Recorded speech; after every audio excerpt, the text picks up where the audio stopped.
సరే అయితే చైనా ఆధునికతలో ఎప్పుడు ముందే ఉంటుంది. ఆ దేశ కాలేజీల్లో మొత్తం 12,000 పాత తరం కోర్సులు తీసేసి నూతన కోర్సులు తెచ్చింది. అయితే మీ విశ్లేషణ ప్రకారం భారత్‌లో కూడా ఇది జరగాల్సిన అవసరం ఉంది అంటారా? ఎస్ అండి. ఇప్పుడు చైనా ప్రభుత్వం ఏంటంటే 2021 నుండి 2026 వరకే తన కాలేజీల్లో అంటే చైనాది హైయర్ ఎడ్యుకేషన్ సిస్టంలో 4.5 కోట్ల మంది స్టూడెంట్లు ఉంటారన్నమాట. ప్రతి సంవత్సరం 4.5 కోట్ల మంది. వరల్డ్స్ లార్జెస్ట్ ఎడ్యుకేషనల్ సిస్టమ్ అది హైయర్ ఎడ్యుకేషన్ సిస్టమ్. ఇప్పుడు చైనాలో తన కాలేజీల్లో 22 ఆల్మోస్ట్ 12,200 కోర్సులు అబ్జోలేట్ కోర్సెస్ అంటారు, అవుట్డేట్ కోర్సెస్ని తీసేసింది. 12,200 కోర్సులు తీసేసి దాని ప్లేస్లోకి అధునాతనమైన అంటే ప్రస్తుతం అప్ టు డేట్కు సంబంధించిన ఉద్యోగితను పెంపొందించే ఇంకొక 10,000 కోర్సులు పెట్టడం జరిగింది. అంటే చైనా ఎంత అద్భుతంగా తన హైయర్ ఎడ్యుకేషన్ సిస్టమ్ని ఎలా మారుస్తుందంటే హైలీ రిలవెంట్గా మారుస్తుంది. రిలవెంట్ అంటే ప్రస్తుత అవసరాలకు అనుకూలంగా తన ఎడ్యుకేషన్ సిస్టమ్ని మార్చేస్తుంది అనమాట. అంటే ఏంటంటే హ్యుమానిటీస్కి హిస్టరీలు ఇవి ఉద్యోగితను కల్పించలేని కోర్సుల్ని కాంబినేషన్ని అది తొలగించి ప్రస్తుతం ఎరాకు అనుకూలంగా కోర్సులు, రోబోటిక్స్ కోర్సెస్, తర్వాత వొకేషనల్ కోర్సెస్, ఒక అద్భుతమైన కోర్సులను అది ప్రవేశపెట్టింది. తద్వారా ఏంటంటే నిరుద్యోగితను తగ్గించడం, స్కిల్ఫుల్ ఎంప్లాయీస్ని ప్రొడ్యూస్ చేయడం. అంటే ప్రస్తుతం మార్కెట్లో ఏ అవసరాలైనా దానికి అనుకూలంగా విద్యా వ్యవస్థను మారుస్తుంది. ఇది చైనా తీసుకున్న అద్భుతమైన చర్యలు అనమాట. చైనా నుంచి ఈ విషయంలో మనం నేర్చుకోవాలంటే తప్పనిసరిగా నేర్చుకోవాల్సిన అవసరం ఉంది. ఇండియా నేషనల్ ఎడ్యుకేషన్ పాలసీ అనేది 2020 పెట్టింది. దానికి ఎన్నో ప్రతిబంధకాలు, అందులో ఇంకా మోడర్నైజ్ అవ్వలేదు. ఎందుకంటే ఇండియా ఏఐలో విషయంలో, డేటా సైన్స్ విషయంలో, ఈ చిప్ మేకింగ్, సైబర్ సెక్యూరిటీ, వీటి సెమీ కండక్టర్ వీటి విషయంలో చైనా కంటే మనం చాలా వెనకబడి ఉన్నాం. చాలా వెనకబడి ఉన్నాం. మన వాళ్ళు చాలామంది చెప్తారన్నమాట, చైనాతో ఎదిగిపోతున్నాం, అందరూ మన ఇండియా వైపే చూస్తున్నారు, whole world is looking at India.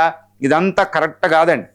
ఎందుకంటే ఇప్పుడు ఆఫ్టర్ ఒక Taiwan company, Taiwan stock market, Taiwan semi conductor ఒక కంపెనీ మన ఇండియన్ స్టాక్ మార్కెట్ వాల్యూని మించిపోయింది.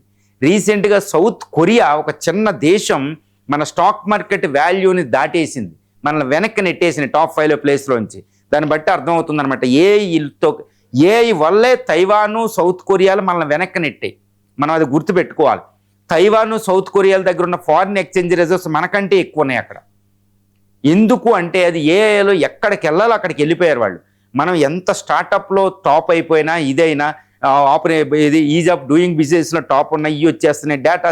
ఇదంతా ఏంటంటే మనం కొట్టుకునే డబ్బా మాత్రమే. చైనా, తైవాన్, సౌత్ కొరియా, ఇటు ఫ్రాన్స్, ఆ దేశాలతో పోలిస్తే మనం చాలా వెనకబడి ఉన్నాం. కానీ ఒక్క విషయం మాత్రం గ్రేట్, అదేంటంటే Indians in outside they are doing well. దానివల్ల మనం సేవ్ అవుతున్నాం అంతే. కాకపోతే ఇక్కడ రియాలిటీ మనం గమనించాలి. చైనా ఎకనామిక్ రిఫార్మ్స్ 1979లో పెడితే మనం 1991లో ఆల్మోస్ట్ 12 సంవత్సరాలు వెయిట్ చేసాం. అది మనం ఈరోజు చైనా కంటే ఎంత వెనకబడి ఉన్నాం చూడండి. ఆర్థిక వ్యవస్థలో 5.5 రెట్లు ఎక్కువ. అది $20 ట్రిలియన్ అయితే మనం $4.5 ట్రిలియన్ ఆర్థిక వ్యవస్థలో. ఎందుకంటే అది ముందుకు అడిగేసింది కమ్యూనిస్ట్ చైనా అయినా. ఇప్పుడు విద్యా వ్యవస్థను సంస్కరిస్తుంది, అమెరికాని దాటేసింది అది కొన్ని ఏరియాల్లో.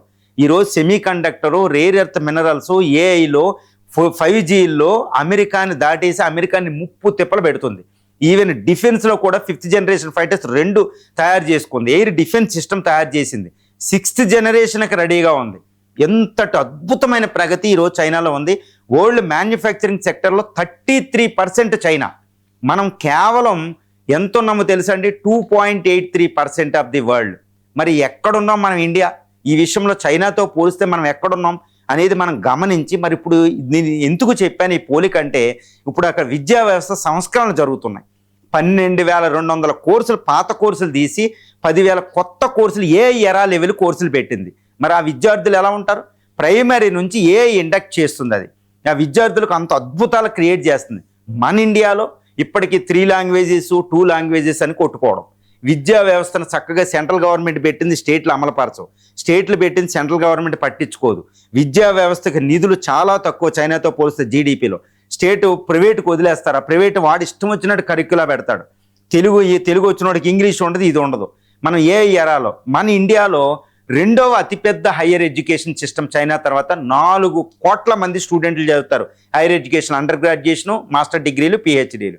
మరి 4 కోట్లలో ఇండియాలో నిరుద్యోగం 8.2, ఆల్మోస్ట్ ఇప్పుడున్న క్యాల్కులేషన్ అది కూడా మనం నమ్మడానికి లేదు. 8% నిరుద్యోగం ఉంది కదండి. కానీ విద్య చదువుకున్న వాళ్ళల్లో ఈ నిరుద్యోగం 30 నుంచి 40% ఉందంట. ఎవరైతే డిగ్రీలు పీజీలు చేస్తారో వాళ్ళు ఎక్కువ నిరుద్యోగం ఉంది. తర్వాత ఏఐకి సంబంధించి తర్వాత టెక్నికల్ స్కిల్కి సంబంధించి మెడికల్లో వీటిల్లో విద్యార్థులు ఎక్కువ ఉన్నారు, కావాల్సిన జనాభా ఉంది, కానీ స్కిల్స్ లేవు. ఇది భారతదేశం ప్రాబ్లం. ఎందుకంటే మన విద్యా వ్యవస్థలో లోపాలు మార్కెట్కు అనుకూలంగా నిరుద్యోగులను తయారు చేస్తూ కానీ ఉద్యోగులను తయారు చేయడం లేదు. వాడు అండర్ గ్రాడ్యుయేషన్ లేకపోతే ఎంబీఏ అయిపోయిన తర్వాత బయటకు వచ్చిన తర్వాత వాడు కమ్యూనికేషన్ స్కిల్స్ అవి ఇవి నేర్చుకుని మళ్ళీ ఆడు ప్రిపేర్ అవ్వాలన్నమాట. అందువల్ల 4 సంవత్సరాలు చదివిన బీటెక్ విద్యార్థి ఎంబీఏ చదివిన వాళ్ళు బయటకు వస్తే మార్కెట్లో వాళ్ళు కనీసం కూడా సరిపోవడం లేదు. అది విద్యా వ్యవస్థ లోపాలు. చైనా నుంచి మనం లెర్న్ చేయాలి. We have to impart such skills reform process from the China అండి ఈ విషయంలో. సో అందువల్ల ప్రైమరీ ఎడ్యుకేషన్ నుంచి ఏఐ పెట్టాలి, డేటా సైన్స్ పెట్టాలి, రోబోటిక్స్ పెట్టాలి, హ్యుమానిటీస్ హిస్టరీ చైనా తీసినంత మనం తీయకూడదు. ఎందుకంటే అది కమ్యూనిస్ట్ నేషన్.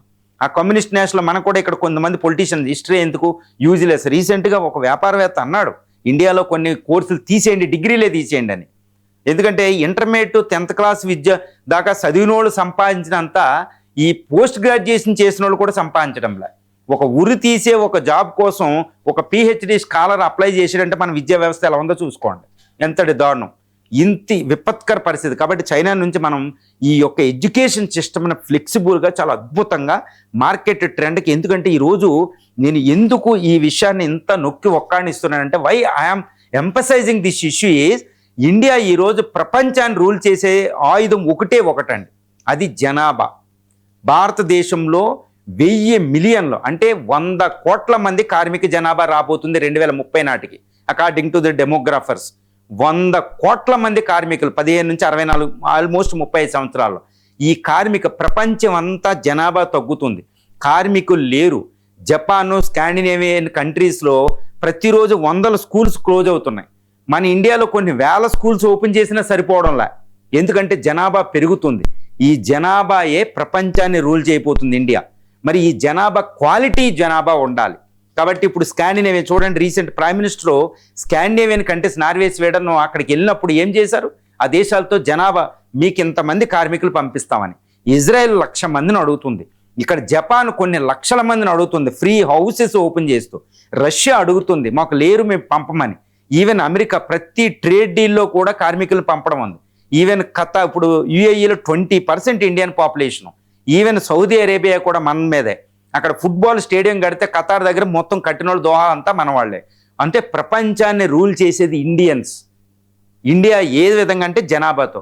మరి ఈ జనాభా క్వాలిటీ పాపులేషన్ లేకపోతే ఎందుకండి ఇలాంటి ఈసారి ఈ అవకాశాన్ని కోల్పోతే మళ్ళీ ఇంకొక 1000 సంవత్సరాలు ఆధారపడి ఉండాలి. ఇది డెమోగ్రాఫిక్ డివిడెండ్, జనాభా లాభం అంటారు. మరి ఆ జనాభాని క్వాలిటీగా మార్చేదే విద్యా వ్యవస్థ.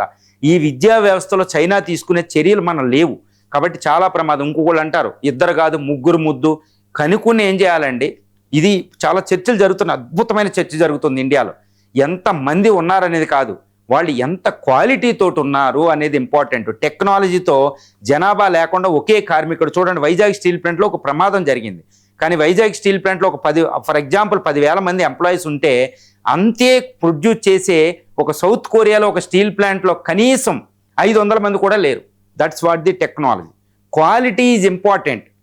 ఇది భారతదేశంలో మన పాలసీ నిర్ణేతలు ఈ 2 కాదు 3 అనేవాళ్ళు వీళ్ళందరూ గమనించాలి. చైనాలో జరుగుతున్న రిఫార్మ్స్ని మనం ఎందుకు పట్టుకోవడంలే. అది ఒకప్పుడు ఇలాగే నూతిలో కప్పలాగా బతితే బ్రిటిష్ వాడు వచ్చి మనల్ని ఏలాడు. చాలా చిన్నోడు, మనకంటే 50 రెట్లు చిన్న దేశం వచ్చి ఇండియాని ఆక్యుపై చేసింది. ఎందుకంటే బయట ఏం జరుగుతుందో గమనించలే. అందుకే మహాత్మా గాంధీ బయట సమాజంలో ఏం జరుగుతుందో గమనించకపోతే శక్తివంతం అయ్యుండు కూడా పరాయోడి చేతిలోకి వెళ్ళిపోయాం. కాబట్టి కొత్త ప్రైమ్ మినిస్టర్ ఎవరైనా ప్రపంచం మీద అవగాహన ఉన్నవాడు కావాలి, దేశభక్తుడు అంటూ నెహ్రూని ఆయన ప్రొడ్యూస్ చేస్తారు. ఆయన ఈ విషయాన్ని చాలా జాగ్రత్తగా గమనించాలి. అందుకనే ప్రపంచంలో ఏం జరుగుతుందో న్యూస్ పేపర్లు తెచ్చుకున్న వాడిని ఆ రాజుని బ్రిటిష్ వాడు ఫస్ట్ చంపేశాడు. ఎందుకంటే ఇటు బయట ఏం గమనిస్తున్నాడు ఆయన.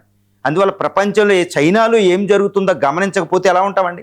ఇండిపెండెన్స్ వచ్చేటప్పుడు మనకంటే వెనకబడి ఉన్న చైనా ఈరోజు ఎన్ని రెట్లు పైకి వెళ్ళింది. That is what China.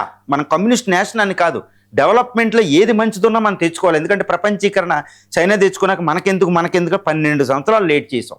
కాబట్టి డెమోక్రసీ అనేది important. Democracy May delay but it can deliver. ఆ ప్రిన్సిపల్ని వదలొద్దు. అలా అని కమ్యూనిస్టోడు కూడా ప్రజాస్వామ్యంలోకి వచ్చాడు. ఈ విషయాన్ని చాలా జాగ్రత్త. కాబట్టి మనం 12,000 కోర్సులను వదిలేసి కొత్త కోర్సులు ప్రవేశపెట్టుకుని చైనా. మరి ఇండియాలో కోర్సులు ఏంటంటే ఎంతటి దారుణం. ఇప్పటికీ BAలు కంటిన్యూ అవ్వాలా, దారుణంగా కోర్సులు ఉన్నాయి. ఒక ఏఐ చేసినోడికి ఇంకొక కోర్సు రాదు. ఫైనల్గా ఆడు వచ్చాడు నిరుద్యోగి. ఒక బీటెక్ చేసినోడు వచ్చినోడు నిరుద్యోగం మిలుపు. IITians కూడా స్పెషల్ స్కిల్స్ లేని ఒక పరిస్థితి. కారు ఆగిపోతే ఎందుకు ఆగుతుందో IIT చేసి వచ్చినోడు కూడా తెలియడం లేదు ఇండియాలో. This is the biggest fault in India. చైనాను చూసి ఈ విషయంలో చాలా జాగ్రత్తగా నేర్చుకోవాలి.